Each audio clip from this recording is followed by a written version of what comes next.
Jarvis, more alcohol. Lewis Hamilton is off the road.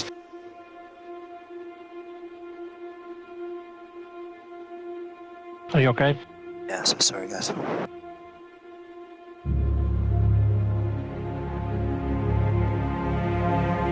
We do get a penalty, us 10 seconds I will set at the pit stop.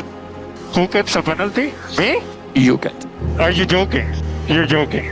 I mean, it's the most ridiculous thing I've heard in my life. A cover off Antonelli. Antonelli's tyres are up to the working range. Oh, he hits him! There is smoke. Lando Norris has a problem. Yeah, I don't know if I'm on fire or not. It doesn't smell good. Smoke in the cockpit. Lando Norris is retiring from the Dutch Grand Prix. A huge moment in the World Championship. My, oh my, what a crazy race.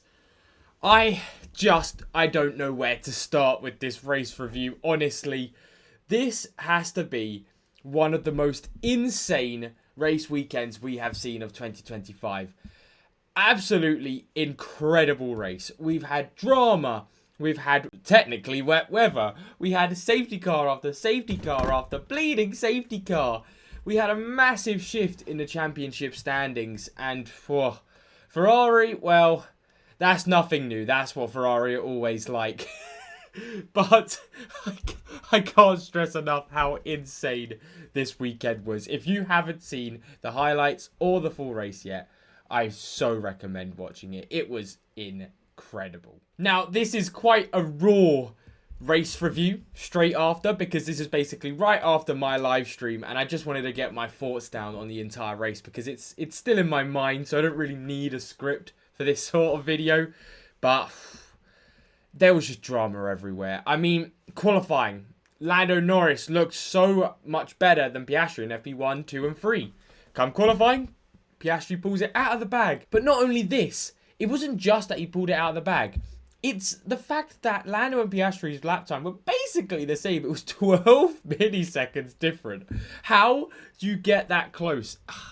Just watching the reference of Lando versus Piastri, which F1 showed, it's half a car's length. In an F1 car that can go around 200 bleeding mile an hour, that is ridiculous. So we had drama before the race even started. And then the race starts, and Norris pulls a masterclass, basically doing what we've always known he does, and get overtaken straight away down to P3. But I will admit, it was one of the most craziest overtakes I've seen from Verstappen. He just proper sends it down into turn 2. And I don't know how we kept the car going in a straight line. I thought as soon as the car was onto the grass a little bit, he was going to be spinning off or maybe going too wide into the wall. But he kept it going and he kept ahead of Lando Norris. It didn't last long, but what a start from Verstappen. And that's exactly what Piastri needed, because then it gave them that little bit of a gap between Piastri and Norris. However, realistically, a gap between them was never really happening at a race like this. Just so many safety cars for it to happen. But we still have Hadjar in P4. For some reason, the Ferraris just... Leclerc was pouncing. Couldn't do anything. Russell even had a go. Couldn't do anything. No one could get past Hadjar for that P4. It was incredible from him. But honestly, up to a certain point in the race, it didn't seem like anything too hectic was going to happen. We might get a fight between Piastri and Norris. Verstappen looked pretty set for that 3rd place. Hadjar sitting comfortably in P4 with Russell, with Hamilton, with Leclerc all behind, trying to see what they could do. But at the end of the day, it was nothing special until we started to get a little bit of rain coming down. Whew. I knew that the rain was going to add a little bit of grease to the track, and that's all we needed. I actually prefer now in F1, first of all, because they actually let them race. But second of all, because when we get weather where it's like intermediates or not intermediates, and everyone needs to stick on the dry tyres because it can't go to inters yet. It's not that correct tyre yet, but the track is greasy. You start seeing mistakes. But you don't normally see it from who did make the mistake, and that is Lewis Hamilton in a Ferrari. He went onto the green bit on the banked curve. There was no more grip anywhere, and he went straight into the wall. But get this. For Ferrari fans, what could not have gone any worse for Hamilton. Then you then had to realise that Leclerc, one of the only front runners to pit early, had got screwed over by this as well. So then you had Russell, who was able to get ahead of Charles Leclerc. I just couldn't believe Ferrari's luck this weekend. We all know what's coming as well, because if you thought that was the end of Ferrari's bad luck, well, Charles Leclerc would last much longer. Kimi. You could not be doing that, Kimi Antonelli. I'm so worried for Kimi Antonelli's seat after doing this. That was not a move you could go for. And sadly, Charles Leclerc found out. That was a double Ferrari DNF. The first one since China 2025. I say the first one like it's been a while. It's not even been half a season difference since the last double Ferrari. Technically DNF. It was a DSQ, but you know, potato. I just couldn't believe it, man. Ferrari, typical. Absolutely typical for Ferrari. But again, they couldn't even control half of it. That was not Leclerc's fault. Antonelli ended up getting 15 seconds worth of penalties by the end of the race. He actually crossed the line in 6th, but he got classified in 16th. That's how many penalties he had, that it completely screwed over his weekend. But with the Ferraris both out of the race and Antonelli having a mare, it really opened up a lot of potential for the midfield drivers. You had the likes of Ollie Behrman, who started from the pit lane, doing an absolute brilliant strategy, basically going long with Haas. But then there were so many safety cars that it didn't matter, because then when they did pit, he was able to stay in the top 10. You then had Alex Albon in the Williams start 15th. He ended up P5 by the end of the race. Like Stroll, P19. We all saw what he did yesterday in qualifying. That was typical Stroll performance. Somehow, he brought it back into the top 10. And beat Alonso, one of the more unlucky drivers this race weekend. He tried so many undercuts, trying to get out of that little cessed pit that was going on in the midfield with Yuki, with the Hasses that hadn't pit. And then, of course, the safety car came out, screwed over by that. Then another safety car came out, and he had already made his last pit stop, so everyone else around him had better tyres. Gabby Bortoletto was another one that happened to. 34 lap old hard tyres. What was Sauber thinking keeping him on them? It was like he was going to drop to the back anyway. You may as well hit him, go to the back and see what he could do. He had a terrible weekend as well this weekend. His start, it was bad. So you have to feel for Bortoletto, because he's went from highs of highs, from driver of the day, really outstanding drive in Hungary, to lows of lows in Zandvoort. And then finally, for the rest of the grid, the last crazy thing that happened was, of course, then between Lawson and Sainz. And this is also why the likes of Behrman, Albon were helped out a lot.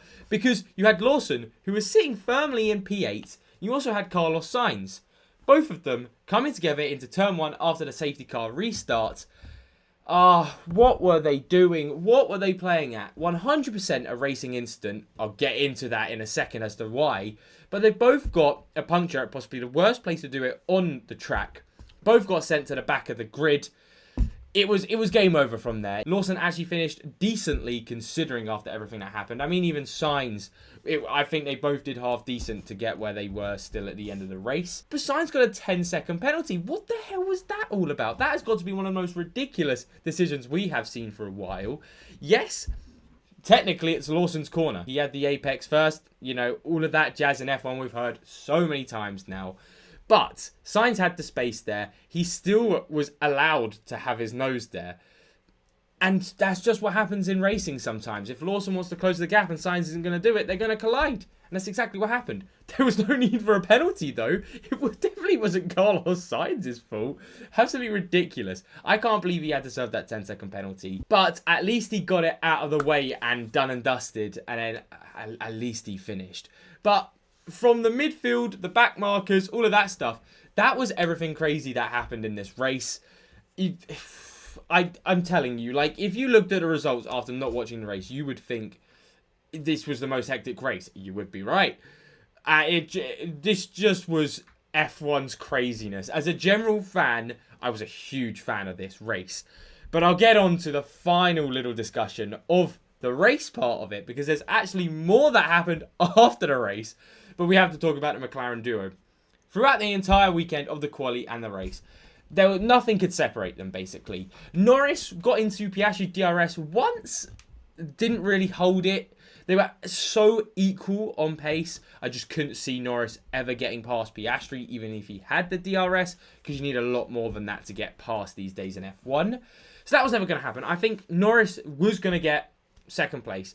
It was going to be a little bit of a hit to the championship standings, but still would have been 16 points heading into Monza. Nothing crazy. That's still championship on. But what happened next, no one could have seen coming. From one of the most reliable cars in F1 history, Lando Norris suffered an engine failure. Wow. 25 points just like that dropped in the championship standings down to 34 points. Oscar Piastri now leads the championship by 34 points. Now, I don't like to be a Debbie Downer most of the time, but for me, that is championship over. Norris has to basically win every single race coming up. Because at the end of the day, Norris and Piastri, it's always going to be a 1-2 now. No one seems anywhere close to sticking their oar in between the McLaren duo. So what he needs is to win every single race or Piastri to get a DNF, which could happen. But considering Piastri is one of the most consistent drivers who has that streak going without DNFs, it's probably the worst person to have to prey on someone's DNF for, on Lando Norris's perspective. Yeah, I don't know how he's keeping it together, because that was such a heartbreaking moment for him. And people will look back at this race and be like, yeah, this is where the championship was won. Wow. Of course, it's still 34 points. Norris could still get back into the championship fight, but it's going to take a lot from him. It's basically going to be needing prime Lando Norris. I mean, if you can find a prime Lando Norris for the rest of the season. No more mistakes. No more bad luck like that, because at the end of the day, I mean, you can't do anything about that, but it is just bad luck. You can't be having these sorts of things. We saw what an engine failure did to Lewis Hamilton in 2016. I'm getting very similar vibes there. So I feel very bad for Lando Norris, but he wasn't going to win the race. Also, Piastri was still going to win the race, but it should have been 16 points, not 34. So you have to feel sorry for him. However, on the other side of it, it then also meant Isaac Hadjar got P3. So I'm very happy for Isaac Hadjar in that situation, because it's always lovely to see a driver, especially a rookie, get a podium in their first season. Absolutely sensational. Really happy for Isaac Hadjar. But for me personally, just obviously, I would have preferred it any other way than happening like that. But that was the Dutch Grand Prix. It was chaos around every bleeding corner. You could never guess what was going on. And not only did it end very weirdly, obviously, with Hadjar's podium, Verstappen second, Piastri first, Norris DNF, Ferrari double DNF. Crazy outcome to that race. We now also have news that Lewis Hamilton has a 5-place grid penalty for Monza. He's got a 5-place grid penalty for Monza. I'm not kidding, by the way, on that. I will show that on the screen right now. So for Ferrari fans, it's really never ending. You can't get away from this. Hamilton is pulling a masterclass of a stinker in the last few races. Spa actually, the race was a good recovery. Fair play to him there. But especially Hungary's Zandvoort, and how Monza's screwed before it's even started. Because it's so hard to overtake at Monza. I feel very sorry for every Ferrari fan out there. Hey, at least we got a funny little photo from this weekend with Norris, Hamilton and Leclerc. But now it is that time of the video where we head over to my rankings of the Dutch Grand Prix. And I'm going to do two separate ones. One general, obviously non-biased view of the race that I'll be adding to the rankings, because we try to be non-biased as possible. Obviously, impossible in some situations.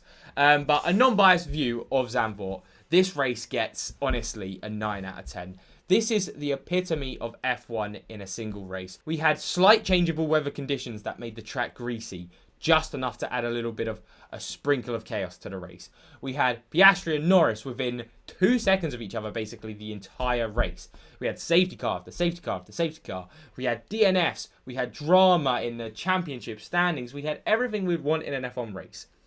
That's why it gets 9 out of 10. However, personally, with bias, you know what's going here. It would be a 1 out of 10 if I was giving it a personal. Purely because, of course, Lando DNF, Not ideal. Double Ferrari DNF. It's all of the DNFs I would not want to see in a crazy race. And that's why, on my personal experience of it all, it's annoying. But at the end of the day, I have to say, as a general racing fan and as a general F1 fan, would look at this outstanding race. But thank you all so much for watching. Comment down below, how did you feel about the Dutch Grand Prix? How does it rank for you out of the circuits we have been to so far this season? Would you give it a 9 out of 10? Because that is very, very high from me. You basically can't beat a race like that. I thought it was spectacular for the racing. But yeah, comment down below. Will Monza be any better? Will it be more boring? I think it'll be more boring. But as always, I'll see you all for another race review on the next weekend. However, we have loads more coming out over the channel in the next week. So keep an eye on all of that. Take care, everyone. Enjoy the rest of your day and enjoy the rest of your week.